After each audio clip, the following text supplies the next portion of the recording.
우리는 계속해서 일곱 나팔 재앙을 살펴보고 있습니다. 이미 살펴본 대로 첫째 나팔부터 넷째 나팔까지는 이 땅과 바다와 강들과 하늘의 해, 달, 별들의 3분의 1을 치시는 재앙, 곧 저와 여러분이 살고 있는 환경에 미치는 재앙들이었습니다. 그리고 지난주에 살펴본 다섯 번째 재앙과 그리고 오늘 살펴볼 여섯 번째 재앙은 사람들에게 내리시는 재앙입니다. 첫 번째에서 네 번째가 간접적으로 우리가 살고 있는 생태계가 파괴됨으로 말미암아 당하는 재앙이라면, 다섯 번째와 여섯 번째는 직접적으로 사람들에게 고통을 주는 재앙이라 그런 말이죠. 다섯 번째 재앙은 사람들에게 주는 재앙이지만 직접적으로 사람들의 목숨을 해하는, 사람들을 죽이는 재앙들은 아니었습니다.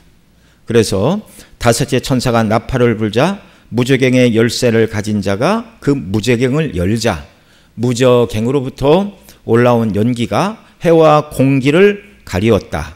이것이 이제 어두움을 상징하는데 이 세상이 영적으로 어두워졌다라는 것을 말씀을 드렸고, 그래서 사람들은 하나님을 알지 못하고 살아계신 하나님을 부인하니 절대 진리는 부정될 수밖에 없고, 창조주 하나님을 머릿속에서 지우고 나니 오직 이 땅에서 사람의 죄악된 본성의 욕구만 추구하는 것이 의미 있는 삶으로 받아들이는 세상, 하나님도 없고 진리도 없고 내가 하고 싶은 것을 하는 것이 진리라고 말하는 이런 잘못된 세속주의, 인본주의, 반지성주의, 물질주의, 다 이런 것들이 오늘날 우리가 살고 있는 이 시대를 온통 뒤덮고 있다는 말입니다.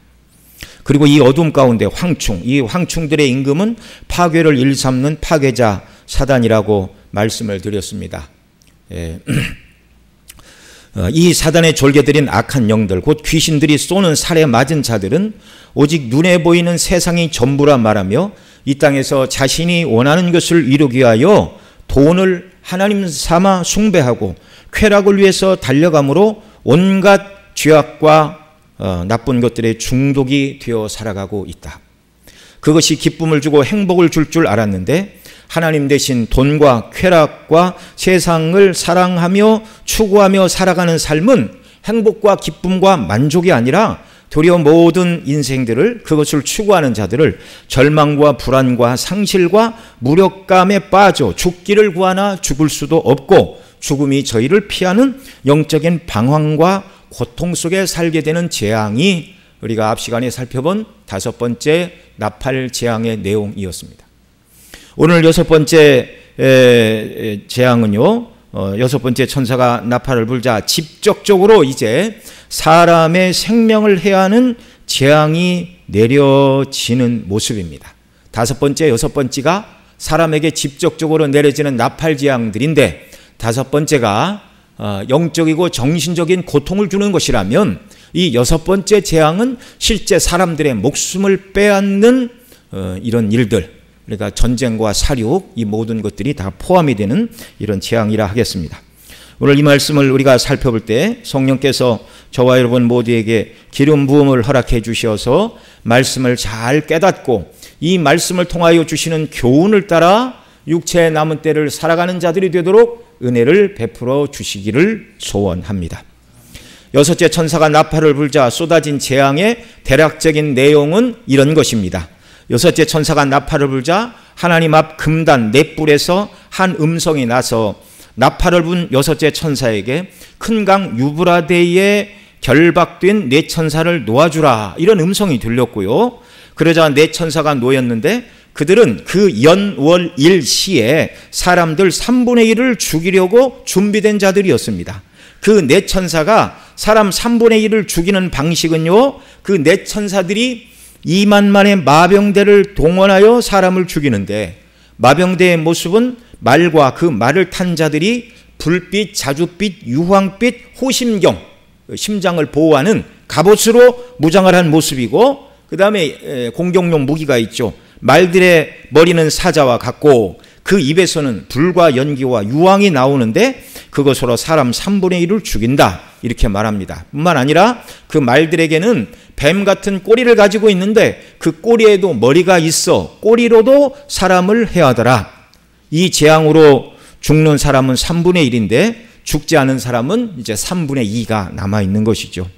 아직 모든 사람들이 다 죽은 것은 아니니 이 끔찍한 6번째 나팔 재앙도 마지막 심판의 모습은 아닙니다.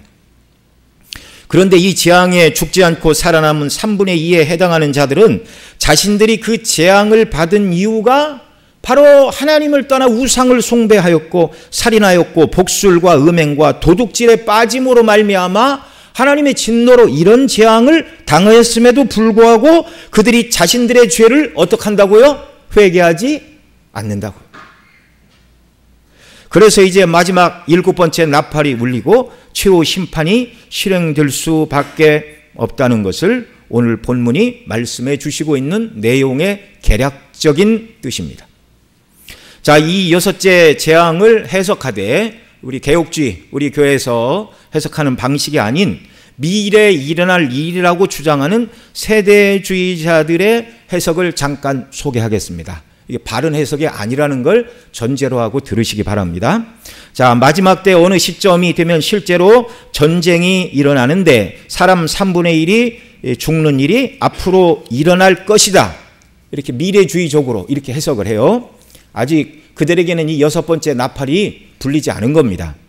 그들은 유브라데라는, 여기 유브라데는 유프라테스, 티그리스 강 유역을 말하죠. 이 실제 유프라테스 강가에 이 강이 마르고 이 실제 장소에서 2만만이라는 군대가 동원되어 전쟁이 일어나게 될 것이다. 이렇게 해석을 하는 견해입니다. 여러분 2만만 1만 곱하기 1만 하면 얼마죠? 동그라미가 4개 곱하기 4개니까 1 뒤에 동그라미가 8개 붙으면 1억입니다. 2만만이니까 곱하기 2하면 2억. 2억의 마병대. 엄청난 숫자이죠. 그리고 이 마병대 입에서 불과 연기와 유황이 나온다고 말씀하는 것을 불을 뿜으며 포탄을 발사하는 탱크가 여기 말하는 마병대라 이렇게 해석하는 분들이 있습니다. 그러나 여러분 초대교회 시대에는 탱크가 없었습니다. 실제 2억의 군대가 유브라데 강가로 모인다는 이 해석은요, 이 해석대로 이제 뜯어 맞추려고 하니까 어떤 나라에서 2억의 군대를 동원할 수 있겠는가? 바로 중국과 인도의 군대라면 가능할 것이다. 이렇게 해석을 해서 6번째 나팔이 울리면 중국과 인도의 2억의 군대가 모여서 전쟁을 일으키게 될 것이다. 이 말씀을 드리는 이유가 제가 어려서 그렇게 이 말씀을 강론하는 설교를 듣고 자라서 아마 여기 계신 상당수 여러분들의 머릿속에서도 여기 2만만, 2억은 중국과 인도 군대 이런 개념이 머릿속에서 지우라고 지금 이 말씀을 드리는 겁니다. 이렇게 6째 나팔 재앙이 미래에서 일어날 일로 실제 2억의 군대가 유프라테스 강에서 그리고 탱크를 가지고 전쟁이 일어나게 되고 그날의 세상 사람 3분의 1이 죽을 것이라고 해석을 하는 이 세대주의 견해.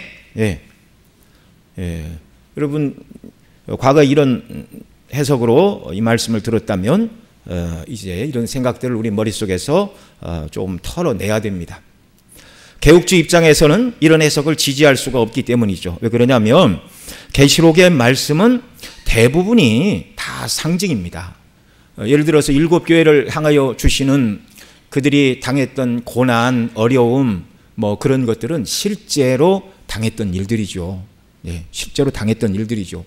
그 7교회는 실제 교회입니다. 물론 그 7교회의 모습이 예수님의 초림부터 재림 사이의 교회사 속에서 나타날 교회의 모습이라고 말씀을 드렸지만 그런 의미에서 상징이지만 7교회는 실제입니다. 그러나 대부분의 이 계시록의 말씀은 상징으로 주어진 것이라는 걸 기억해야 돼요. 그리고 7인 7나팔 7대접의 재앙은 말씀드린 대로 예수님 초림부터 재림 사이에 일어날 일을 3번 반복하고 있다고 말씀을 드렸습니다. 일곱 나팔 중에서 마지막 일곱 번째 나팔 재앙은 역사의 마지막에 일어날 일이지만, 그러나 첫 번째 나팔 재앙부터 여섯 번째 나팔 재앙은 예수님 초림부터 재림 사이에 어떤 때라도 일어날 수 있고, 이 나팔이 어떤 때는 여러 개가 동시에 울려서 재앙이 쏟아지기도 하고 뭐 하나나 둘이 나타나기도 하고, 이것이 여러분과 제가 살고 있는 지금 교회사 기간 속에서 일어나는 일들이라는 말입니다. 자, 먼저 2만만이라는 숫자도 우리가 상징이라는 걸 기억해야 돼요. 이 성경이 쓰여지던 상시의 숫자 중에 가장 큰 단위가 만 단위였습니다. 경제 규모가 작았기 때문에 만 단위 이상이 쓰일 일이 거의 없었습니다. 그러니까 성경에서 만으로 쓰인 이 헬라어는 미리아스라는 단어인데, 그 앞에 하나 둘의 수를 지시하는 지수가 없을 때는 예외 없이, 예를 들어서 1만, 2만 이런 표현이 없으면 정말 만이 아니라 셀 수 없는 큰 숫자를 지칭하는 표현이 바로 이 미리아스, 만이라는 단어였어요. 요한계시록 5장 11절에 보면 능히 셀 수 없는 하늘의 천사의 수를 말하면서 그 수가 만만이요 천천이라 이렇게 말합니다. 천사의 수가 만만입니다. 만만을 곱하면 얼마라고요?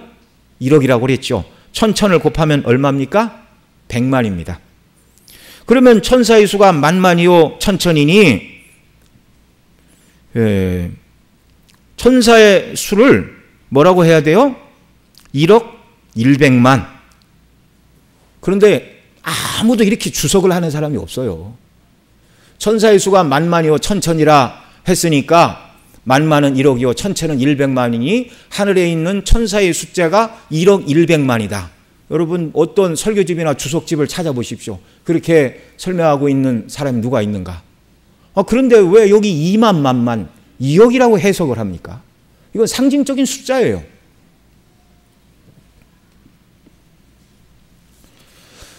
(2만만을) 실제 2억의 군대로 해석을 하면 오늘날의 현실과 너무 동떨어지는 해석이 됩니다.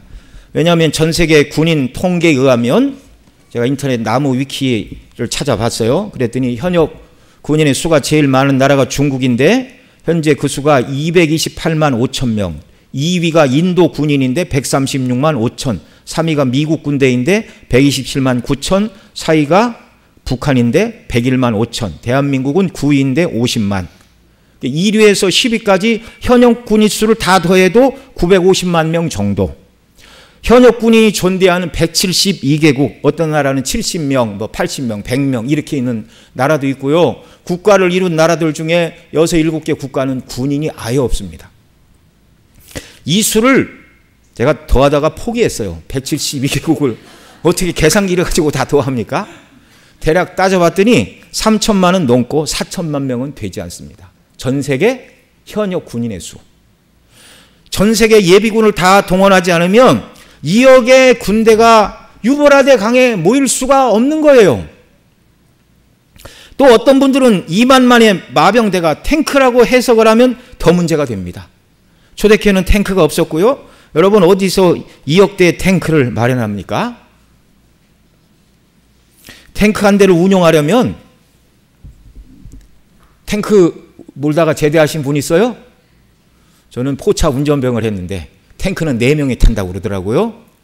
그럼 2억 대의 탱크를 운용하려면 몇 명이 있어야 돼요? 8억이 있어야 돼요. 8억.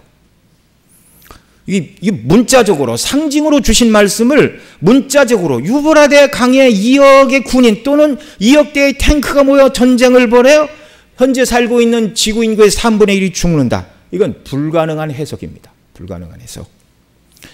그러니 우리는 개혁주의 입장에서 이 말씀을 우리가 해석을 해야 됩니다. 자, 먼저 맨 먼저 금단부터 나오죠. 오늘 본문 13절 말씀 함께 읽겠습니다. 시작. 여섯째 천사가 나팔을 불매 내가 들으니 하나님 앞 금제단 넷불에서 한 음성이 나서. 자, 하나님 앞 금제단, 성소에 제단이 2개 있었죠. 뜰에 있었던 놋제단, 그 다음에 성소 안에 금제단, 다른 말로 분향단 이렇게 불렀습니다. 여러분 이건 이미 8장에서 우리가 다 살펴본 내용이니까 간단하게 말씀을 드릴게요. 하나님 앞 금단에 천사가 금향로를 쏟았지요. 근데 금향로에 무엇과 무엇이 들어있었어요?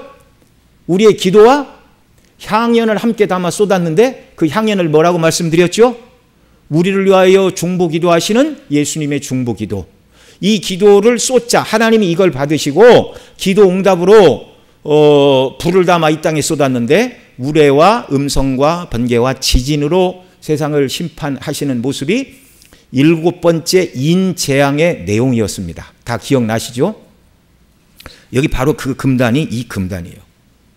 예, 그 8장 2절에 보면 7째 인을 떼자 7 천사가 7 나팔을 받았더라. 그래서 7번째 인뿐만 아니라 앞으로 벌어질 모든 7 나팔도 성도들의 기도를 들으시고 하나님이 세상에 내리시는 재앙이라. 기억나십니까? 네, 얼마 되지 않았는데요. 오늘 특별히 6번째 재앙을 말하면서 금단 넷불 사이에서 음성이 들렸다 이렇게 말씀하는 것은 역시 성도들의 기도를 들으시고 하나님께서 세상을 심판하시는 재앙의 내용이라는 말입니다. 그러니 여러분, 우리의 기도는 힘이 없는 게 아니고 해도 그만 안 해도 그만이 아니라 정말 하나님이 우리 기도를 들으시고 역사를 운용하시고 통치하시는 일. 그래서 성도의 기도가 그리스도와 함께 왕노릇하는 왕권을 행사하는 방식이라고 말씀을 드렸습니다. 그러니 여러분, 우리 주변에 있는 사랑하는 가족들, 아직 믿지 않는 사람들, 예수님 믿는 일들을 위해 더더욱 기도하시기 바랍니다.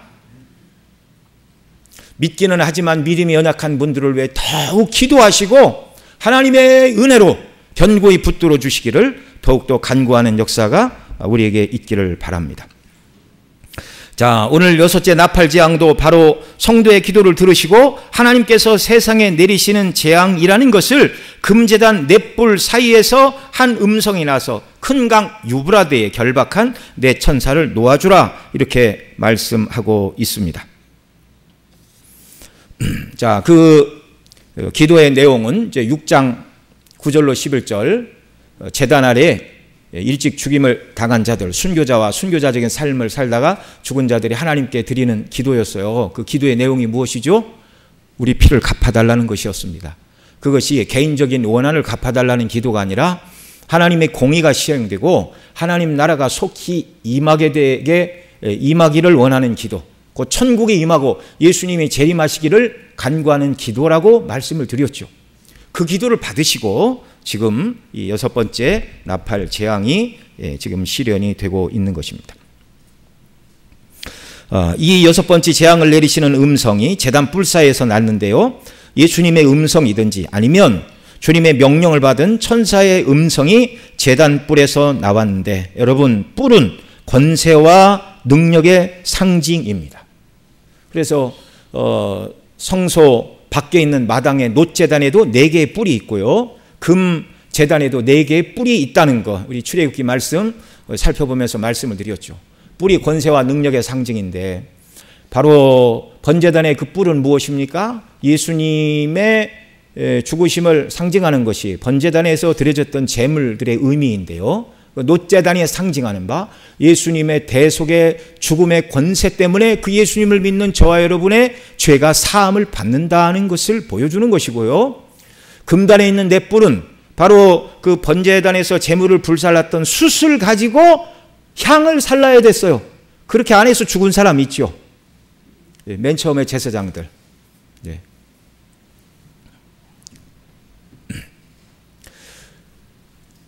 예수님의 희생을 상징하는 제물을 불태우는 그 숯으로 향을 사르며 기도할 때, 다른 말로 얘기하면 예수님의 공로와 그 이름을 의지하여 드리는 기도가 권세 있는 기도, 그 기도를 하나님이 받으시고 바로 세상을 운용하시고 통치하신다는 말입니다. 그러니 오늘도 저와 여러분은 기도하는 일에 더욱 힘을 써야 됩니다. 말씀과 기도로 우리가 거룩해질 뿐만 아니라 하나님을 섬기는 사람들의 가장 첫 번째 해야 될 일들은 기도예요. 기도. 늘 하루도 빠짐없이 늘 하나님 앞에 기도로 나아가는 귀한 역사가 있기를 바랍니다. 여러분, 주님이 내 마음에 평강을 주시고 기쁨으로 이 세상을 살아가고 능력 있는 그리스도인으로 살고 싶다고 말하면서 기도하지 않으면 밥 먹지 않고 배부르고 싶다라는 말과 똑같은 얘기예요. 기도하는 일에 더욱 힘쓰는 역사가 우리에게 있기를 바랍니다. 기도만이 하나님의 보좌를 움직인다는 것 기억해야 됩니다. 자, 두 번째로 유브라데 강의 의미를 살펴보겠습니다. 이 유브라데는 앞서 말씀드린 유프라테스 강인데요. 지도를 잠시 보여주시기 바랍니다.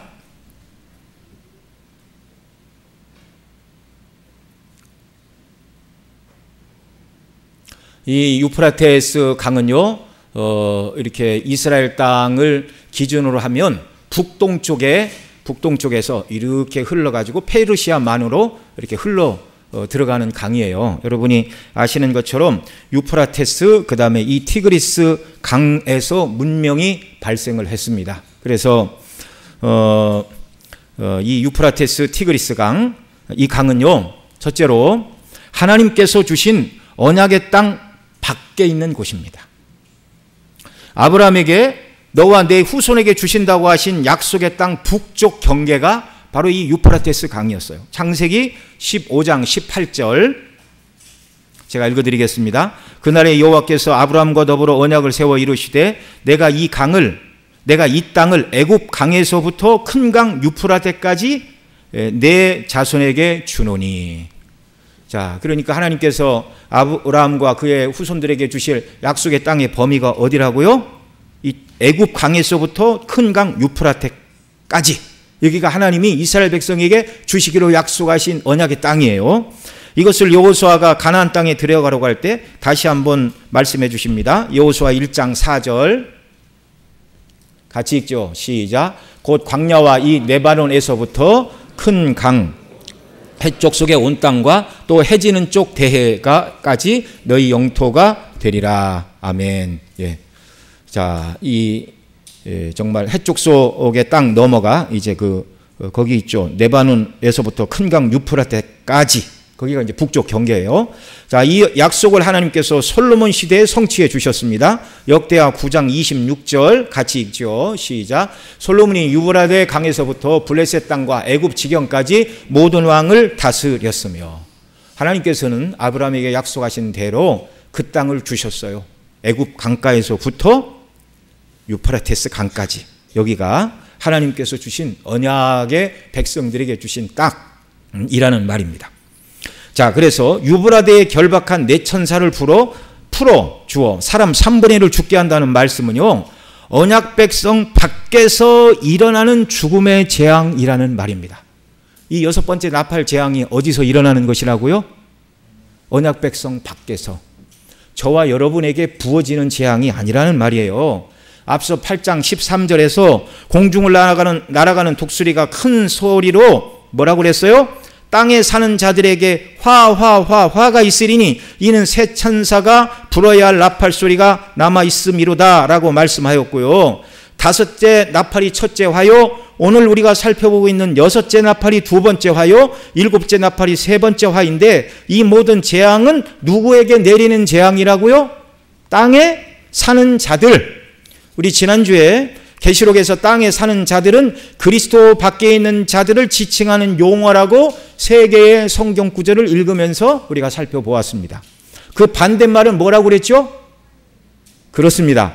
계시록 3장 6절에 기록된 하늘에 거하는 자들, 그 문맥에서 하늘에 거하는 자들이라고 말하지만 이미 천국에 들어간 자들을 말하는 것이 아니라 짐승이 회방하는 지상궤를 부르는 용어가 하늘에 거하는 자들이었어요. 그러니까 예수님 믿고 구원받은 저와 여러분은 이 땅에 살지만 성경에서는 저와 여러분을 어떤 자들이라고 부른다고요? 하늘에 사는 자들로 부른다고요. 그러나 구원받지 못한 사람들을 지칭하는 말은 땅에 사는 자들입니다. 하늘은 그들의 생각에 전혀 없고, 하나님과 하늘은 생각하지 않고 땅만 바라보고 사는 구원받지 못한 자들을 지칭하는 용어가 땅에 사는 자들이라는 말입니다. 두 번째로 이 유브라데라는 말은요, 두려운 군사력의 상징이었습니다. 유브라데 강가에서 모이는 군대. 여러분, 구약에서 이 유프라테스 티그리스 강 유역 지도가 나왔습니까? 네,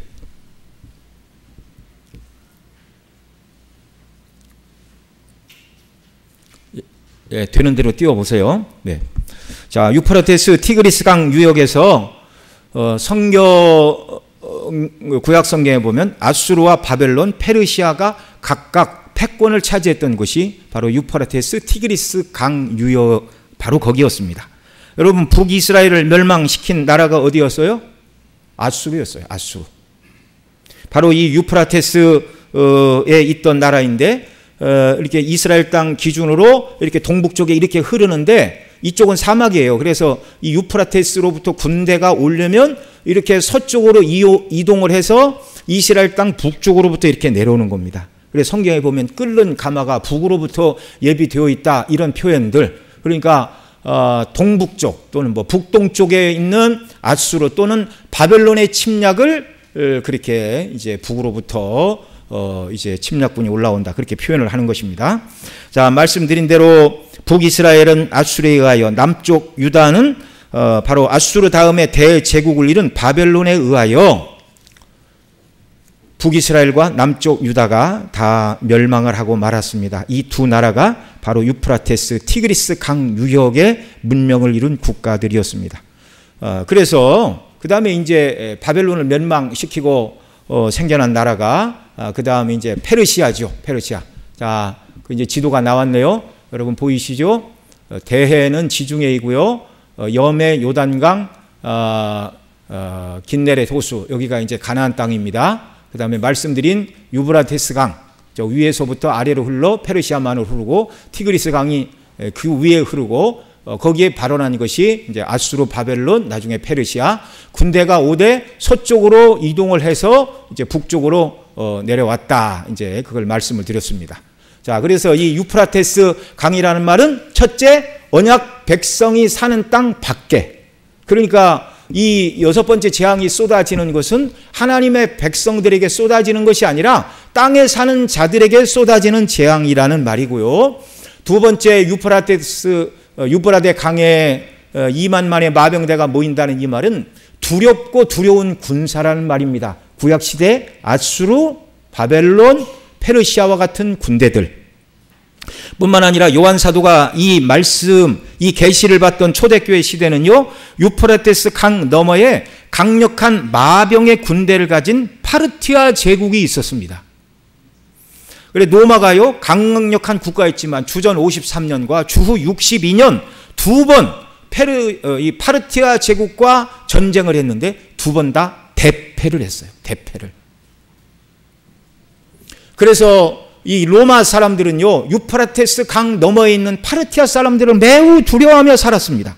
그만큼 유프라테스에 놓인 네 천사가 운용하는 군대인 상진수인 2만만의 마병대는 엄청난 파괴력을 가진 그런 세력이라는 것. 그래서 땅에 사는 사람 3분의 1을 죽인다, 이렇게 표현하고 있는 것입니다.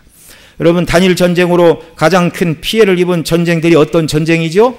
1차 세계대전에서 대략 1000만 명이 죽었다고 하고 2차 세계대전에서 대략 7300만 명이 이렇게 죽었다고 얘기를 합니다.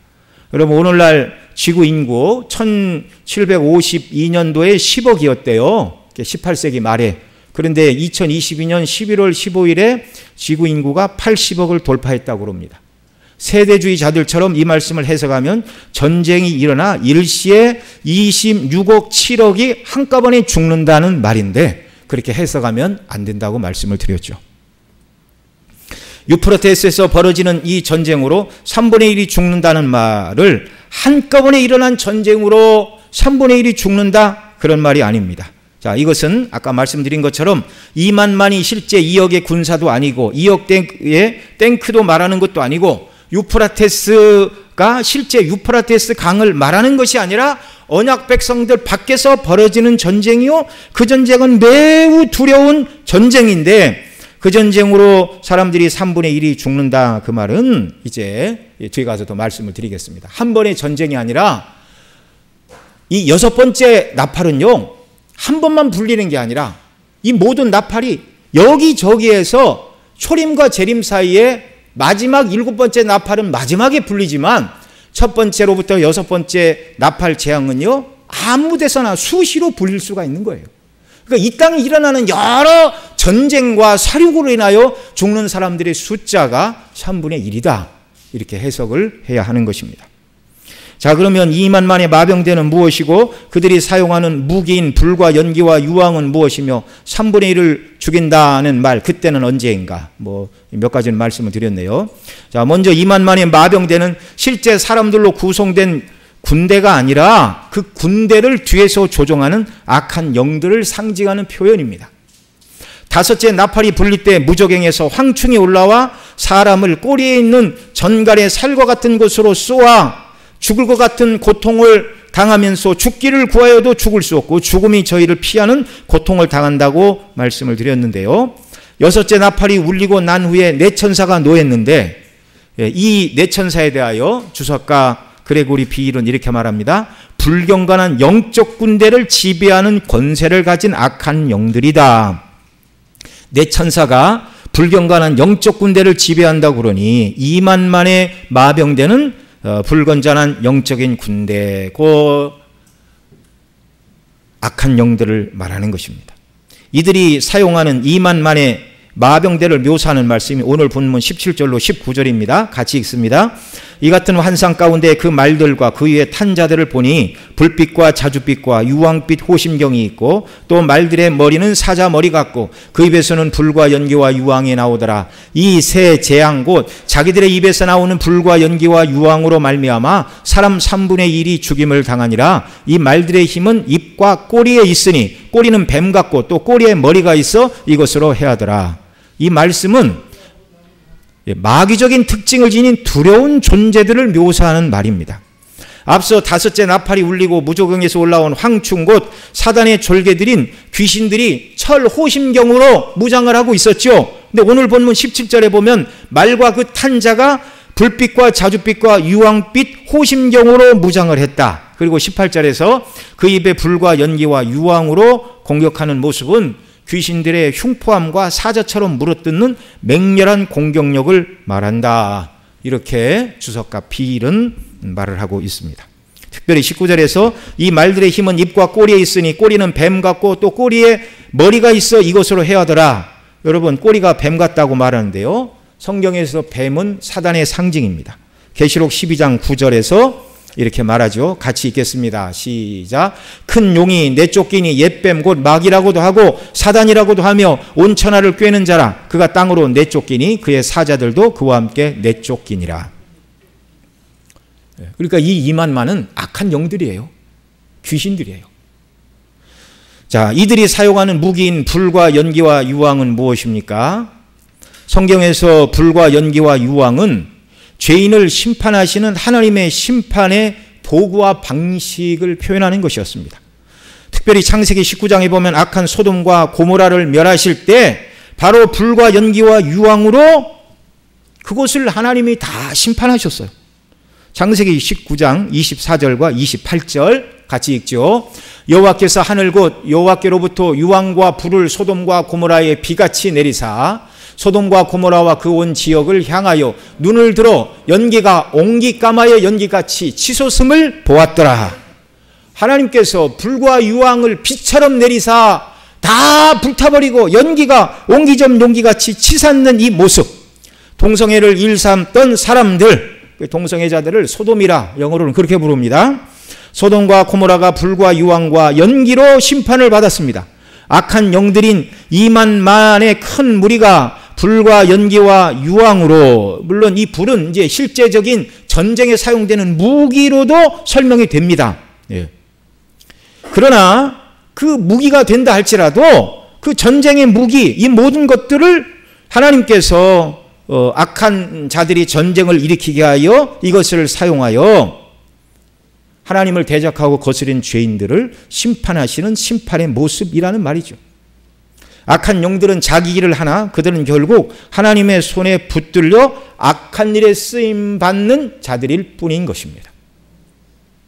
또한 계시록에서 불과 유황은요, 마지막 형벌의 장소인 지옥을 상징하는 표현입니다. 계시록 20장 10절 같이 읽습니다. 시작. 또 그들을 미혹하는 마귀가 불과 유황못에 던져지니 거기는 그 짐승과 거짓 선지자도 있어 세세토록 밤낮 괴로움을 받으리라. 계시록 21장 8절도 있습니다. 시작. 그러나 두려워하는 자들과 믿지 않은 자들과 흉악한 자들과 살인자들과 음행하는 자들과 점술가들과 우상 숭배자들과 거짓말하는 모든 자들은 불과 유황으로 타는 못에 던져지리니 이것이 둘째 사망이라.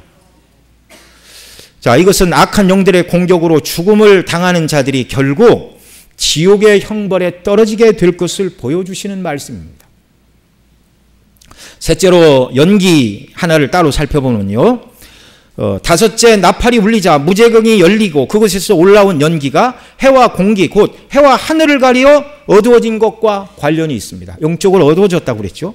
연기가 하늘을 가리워 어두워지듯이 2만만의 마병대의 입에서 내뿜는 연기로 사람들의 생각과 판단력이 어두워지므로 악한 영의 사주를 받아 사람들이 전쟁을 일으키고 학살을 일삼고 살육을 행하는 것이라고 역시 주석가 필은 이 부분을 설명을 하고 있습니다. 여러분, 마병대의 공격으로 3분의 1이 죽는다는 말은 악한 영들이 사람들을 속여 전쟁을 일으키고 전쟁뿐만 아니라 무고한 학살을 통하여 죽게 되는 사람의 숫자가 이렇게 많다는 거예요. 여러분, 마병대가 일으키는 전쟁으로 3분의 1이 죽는다고 그러는데 전쟁뿐만 아니라 전쟁의 때가 아닌데도 사단의 전술인 연기 곧 사람을 속였습니다. 잘못된 이념과 판단력으로 얼마나 많은 사람들이 죽어나갔습니까? 수십만이 죽어나간 이 캄보디아의 킬링필드. 사람을 죽이는 들이라는 말이에요. 얼마나 많이 죽어나갔는가. 수십만이 죽어나갔죠. 수십만의 국민을 죽인 우간다의 독재자 이디아민의 양민의 학살, 르완다의 내전 등등으로 전쟁이 아니라도 사람들이 학살을 당하고 동족끼리 얼마나 많은 사람을 서로 죽일 수 있고 죽어나갔는지를 여실히 보여주고 있어요. 1차, 2차 세계대전에 죽은 사람이 1000만이요. 2차에 7,500만, 또 이런 학살로 죽은 사람들, 이들을 다 역사 속에 이렇게 전쟁과 학살과 살인으로 죽어나간 사람들의 숫자가 거의 3분의 1에 해당한다는 말입니다. 예. 그러니 오늘 주님이 재림하셔도 전혀 이상할 것이 없는 악한 시대, 하나님의 진노가 부어지는 이때를 저와 여러분이 살고 있는 거예요. 사람 3분의 1이 죽는 이때는요, 그 연월 일시, 그러니까 딱 한 번을 말하는 것이 아니라 이것은 하나님의 정하신 때라는 말입니다. 말씀드렸듯이 첫 번째 재앙과 여섯 번째 재앙은 어느 때라도 일어날 수 있어요. 그러나 하나님이 정하신 그 연월 일시에 허락이 있어야, 하나님의 허용과 허락이 있어야 이런 일이 일어나는 것이지 하나님의 계획 밖에, 능력 밖에서 벌어지는 일이 아니라는 것. 그러니까 택한 백성들인 저와 여러분은 이 말씀을 들을 때 두려워하지 않아도 되는 것입니다. 한 가지 더 생각해 볼 것은 이 재앙이 땅에 사는 자들을, 곧 그리스도 밖에 있는 자들, 언약의 땅 바깥인 유브라데에서 내리는 재앙이라고 말씀을 드렸는데, 그러면 여러분, 이 전쟁과 학살의 때 예수님을 믿는 성도들은 재앙을 당하지 않는다, 아무도 전쟁이나 학살로 한 사람도 죽지 않는다는 말일까요? 그렇지 않습니다. 성도들도 전쟁과 학살의 희생양이 될 수가 있습니다. 일제시대에도 또 6.25 때도 예수님을 믿는다는 이유로 그리스도인들이 많이 죽었어요. 그러나 여러분 말씀을 드렸죠. 이런 죽음과 고통이 죄인을 심판하는 하나님의 심판인과 동시에 이 재앙들은 동시에 성도를 구원하는 하나님의 구원의 때라고요. 아니, 죽었는데 왜 구원의 때라고 그러시죠? 잘 들어보십시오. 이 재앙으로 땅에 사는 자들은 죽음을 당하여 앞서 말씀드린 대로 불과 유황과 연기로 죄에 대한 하나님의 진노를 받고, 믿지 않는 자들은 불과 유황이 타는 지옥 형벌에 떨어지게 될 것이나, 성도에게 있어서 죽음은 성화의 마지막 단계입니다. 비록 전쟁으로 인하여 또 억울하게 살육을 당하여 몸이 죽을 수는 있으나 불과 연기와 유황의 재앙인 지옥 형벌은 당하지 않는다는 말입니다. 계시록 14장 10절로 13절에 보면 이렇게 말해요. 여기 한 절씩 읽겠습니다. 그도 하나님의 진노의 포도주를 마시리니 그 진노의 잔에 섞인 것이 없이 부은 포도주라. 거룩한 천사들 앞과 어린 양 앞에서 불과 유황으로 고난을 받으리니.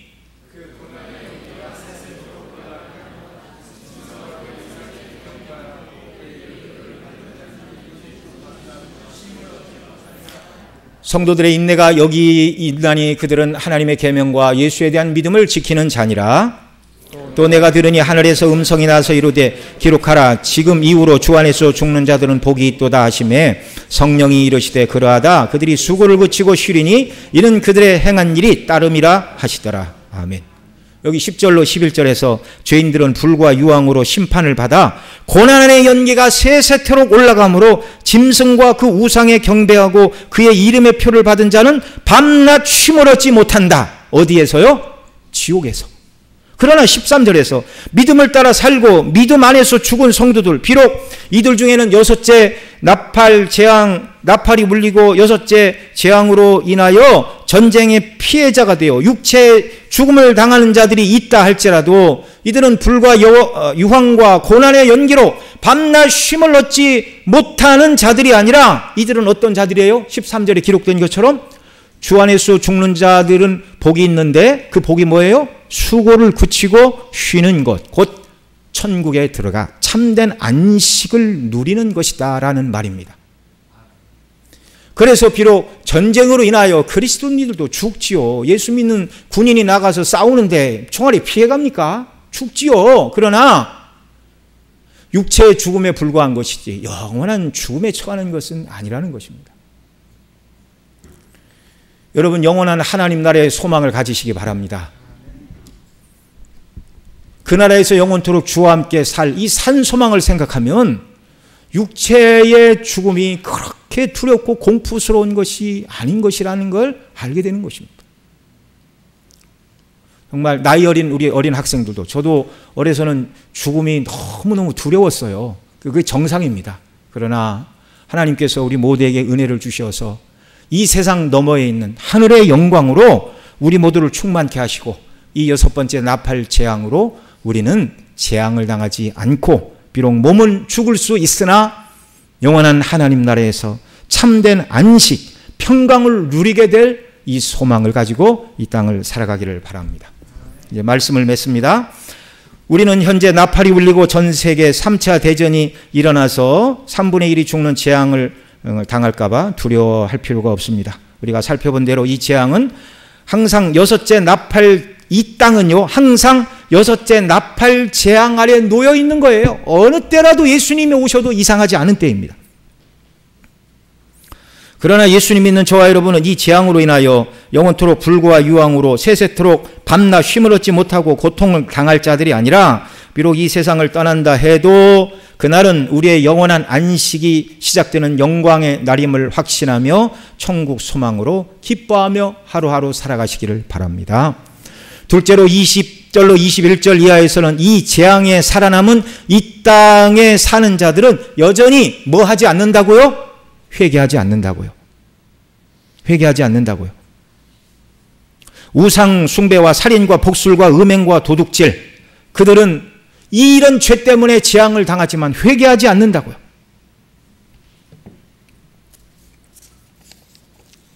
그래서 마지막 7번째 나팔이 울리고 결국 우레와 음성과 번개와 지진 가운데 임하신 예수님의 마지막 심판을 그들이 받아야 되는 것입니다. 이것이 이 땅에 속한 자들의 마지막 운명의 모습입니다. 그러나 저와 여러분은요, 늘 우리의 연약과 허물과 죄를 인하여 하나님 앞에 회개하며 살아가는 자들이 되시기를 바랍니다. 땅에 사는 자들은 회개하지 않는다, 이 말씀을 강조하는 것은 우리가 가서 회개하라 얘기해도 그들이 안 들어요.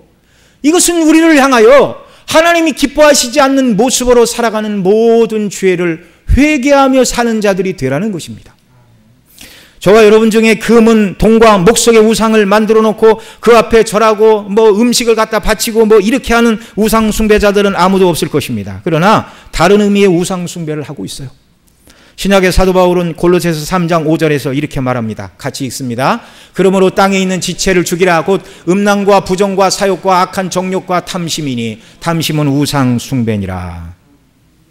탐심이 우상 숭배라고 가르쳐주고 있어요. 탐심 때문에 음란, 탐심 때문에 부정, 탐심 때문에 사욕, 탐심이 악한 정욕을 불러일으켜 하나님보다 세상 것을 더 사랑하게 하는 우상 숭배로 나아가게 한다는 것입니다. 여러분, 하나님께서 천지 만물을 지으셨죠. 통치하고 계시죠. 무엇보다 그리스도 안에서 저와 여러분을 택하시고 구원하여 주셨습니다. 어떻게 구원하셨는가? 가장 귀한 아들을 내어주셨고, 우리 예수님은 당신의 생명을 십자가 위에서 우리의 죄값을 대속하기 위하여 당신 자신을 내어주셨어요. 예수님의 피값으로 우리를 죄에서, 죄의 결과인 지옥 형벌에서 살아내신 예수님의 은혜. 여러분, 어떻게 보면 예수님 믿지 않는 사람들 중에 예수님 믿는 사람들처럼, 아니 그보다 더 낫게 죄를 안 짓는, 믿지 않는 사람들 많이 있어요. 여러분, 안 믿는 사람이라고 다 죄를 짓습니까? 믿지 않아도 그리스도인들처럼 죄 안 짓고 욕도 안 하고 욕심 안 부리고 이렇게 살아가는 사람들 많아요. 그런데 그들은 여섯째 재앙이 부어지면 이 재앙을 당하게 되고, 마지막 일곱 번째 재앙이 쏟아지게 되면 지옥 형벌에 떨어지게 되는데, 우리와 그들의 차이가 무엇입니까? 무엇이에요? 그들은 회개 안 했고 우리는 회개했기 때문에, 우리가 죄 짓고 회개 못하고 죽으면 어떻게 되는 거예요? 그들과 우리가 전혀 다를 바가 없지만, 우리가 불과 유황과 이 연기의 재앙을 당하지 않는 것은 예수 그리스도께서 저와 여러분의 죄 때문에 먼저 이 재앙을 십자가에서 다 당하셨기 때문이에요. 예수님 때문에 이 재앙은 우리와 상관이 없는 것입니다. 이런 놀라운 은혜를 입은 저와 여러분이 여전히 믿지 않는 사람들이 우상을 섬기는 것처럼 탐심을 따라 그리스도인들이 이 땅을 살아간다는 것은 주께서 베푸신 은혜에 비추어 볼 때 부드럽게 말하면 마땅하지 않은 것입니다. 마땅하지 않은 것입니다. 하나님 아버지께서 예수님 통해 우리를 구원하신 목적, 주님이 우리를 위해 당신 자신을 다 내어주신 그 은혜, 뭐 때문에 그렇게 하셨죠? 우상 숭배를 버리고 음란과 도덕질과 복술에 속하는 이 모든 죄를 버리고 순종하며 사는 자녀가 되기를 원하신 겁니다. 그런데 여러분, 하나님 나라 갈 때까지 우리가 이 죄에서 완전히 벗어나지 못해요. 완전 성화는 죽을 때 일어납니다. 그러니까 그 성화를 바라보고 날마다 저와 여러분은 우리가 하루에도 여러 번씩 우리 자신을 돌아보고 주 앞에서 회개하며 살아가는 자들이 되시기를 바랍니다. 여러분, 구원의 확신은 있지만 구원의 기쁨과 즐거움을 상실하였습니까? 예배 감격이 상실하였습니까? 이유를 먼데 찾지 말고 사소한 문제부터 회개하며 하나님의 은혜를 간구하시기 바랍니다. 이사야에서요, 악인에게는 평강이 없나니 그렇게 말하는데요, 예수님 믿지 않는 사람들을 말할 뿐만 아니라 믿는 자들이 죄를 짓고 회개하지 않을 때도 평강이 없다, 그 말이에요. 참된 평강을 누리기를 원하면 날마다 작은 죄라도 주 앞에 내어놓고 회개하며 하나님의 뜻대로 순종하는 것을 목표로 삼고, 저와 여러분의 인생의 목표는요, 대단한 것이 아니라 오늘 눈 뜨면 하루를 주의 뜻대로 순종하며 살겠다, 죄를 짓지 않으며 살 수 있도록 도와주세요. 그러나 만약에 연약하여 넘어지거나 죄를 지으면 즉시로 회개하고 하나님의 도우심과 은혜를 간구하며 하루를 살아가는 것이 우리 인생의 목표가 되어야 되고, 그렇게 살아가는 것이 성공적인 그리스도인의 삶인 줄 믿으시기 바랍니다. 이런 삶이 아니고, 주님 내가 돈 많이 벌어서 선교사 100명 파송하겠습니다, 이건 하나님이 기뻐하시는 바가 아니에요. 기본부터 날마다 회개하고 주님을 사랑하고 그 뜻대로 순종하며 주님 다시 오실 날을 소망하며 살아가는 저와 여러분 모두가 되시기를 간절히 소원합니다. 우리 다 함께 들은 말씀 붙들고 기도하겠습니다. 하나님, 진노가 부어지는 이 땅을 살아가되 세상에 속한 자로 살지 않게 하시고 하늘 소망을 가지고 살게 하여 주옵소서. 이 모든 진노가 쏟아지는 재앙으로부터 예수님 때문에 우리가 재앙에서 건짐을 받았고 구속함을 받았는데, 주여 악한 자들처럼 회개하지 않는 자들 아니라 회개하며 주님께 순종하며 동행하며 천국을 맛보고 주님이 주시는 평강 가운데 순례길을 살아가는 은혜 베풀어 달라고 우리 통성으로 함께 간절히 기도하겠습니다. 사랑하시는 아버지 하나님, 은혜를 베풀어 주옵소서. 오늘 우리로 하여금 주의 말씀을 듣게 하시고 이 6번째 나팔지향이 의미하는 것이 무엇인가를 주의 말씀을 듣도록 은혜를 주셨는데, 세상은 이 진노가 부어지고 있는 곳입니다.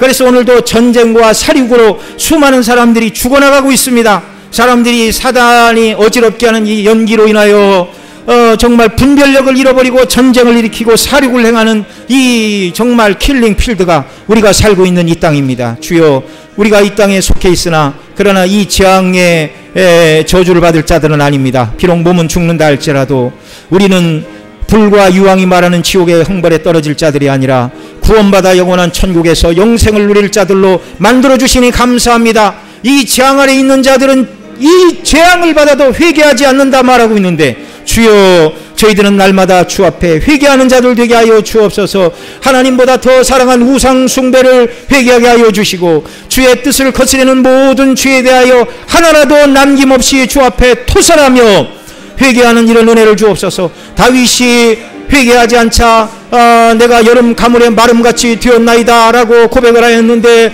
회개하지 않을 때 기쁨을 상실하는 것이 그리스도인이라고 성경이 말합니다. 주여, 오늘 우리에게 은혜를 주사 날마다 주 뜻대로 순종하게 하시고, 순종하며 살아가다가 짓는 죄에 대하여 하나님 앞에 통회하며 부지런지며 회개하게 하시고, 하루하루를 하나님이 기뻐하시고 원하시는 뜻대로 순종하며 살아가는 것을 우리 인생의 목표로 삼고, 그것이 성공인 줄 아는 그리스도인 모두가 되게 하여 주시옵소서. 존귀하신 우리 구주 예수님의 이름으로 간절히 기도드리옵나이다. 아멘.